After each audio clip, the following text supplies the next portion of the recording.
Hey writers, today for writing you are going to need your writing folder, your paper to write on, and a pen or a pencil. Do you all remember the song Itsy-Bitsy Spider? Let's refresh our memories and sing it together right now.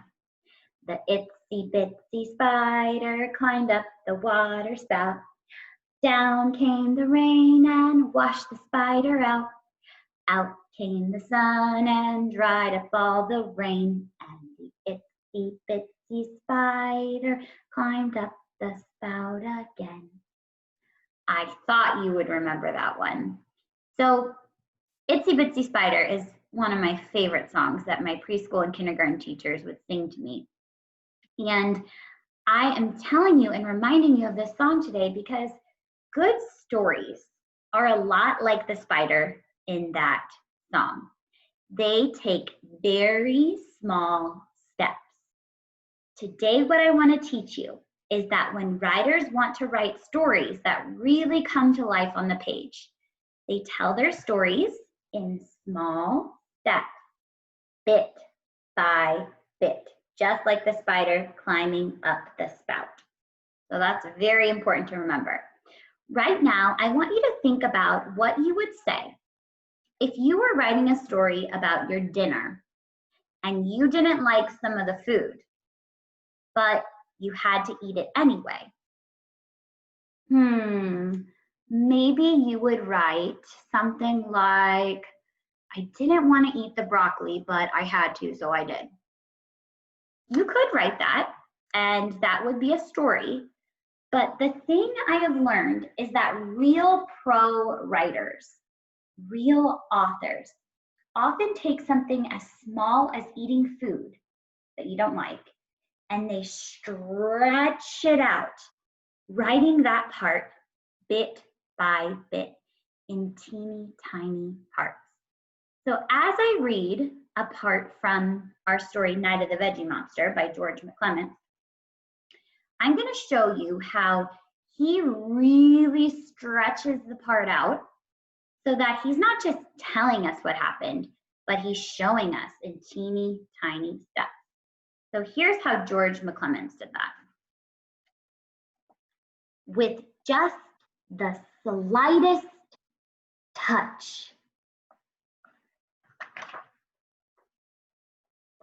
it begins. And we're off. My fingers become all wiggly. I knew he would start with the fingers.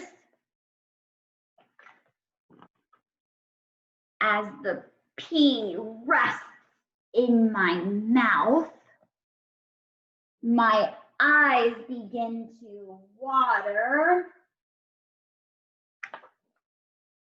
My toes twist and curl up in my shoes. That's a new one. I squirm in my seat. I try to keep control, but the pea is too strong. I start to transform into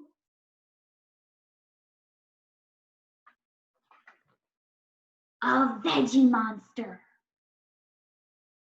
Writers, George McClement is really and truly a pro because what he just did was he turned a part about not liking to eat something, and instead of just saying, I didn't want to eat the pea or I didn't want to eat the broccoli, he stretched it out bit by bit, and he broke it up into teeny tiny itsy bitsy parts. Okay, I bet when he did this, he was asking himself, what exactly happened? And then you know what I bet he did? I bet he sketched each little detail, just like we see on each page of the story.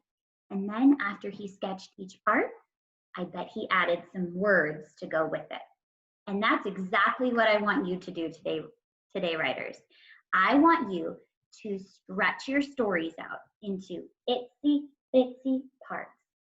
telling them in teeny tiny steps.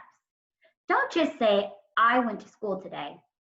Say, this morning, when my teacher logged on to Zoom, she waved and said, good morning, class. You could say, this morning I went to school, or you could stretch it out in teeny tiny details, showing how those characters come to life. I really can't wait to see how you do this work today, writers. Remember, good authors tell small steps. Happy writing today.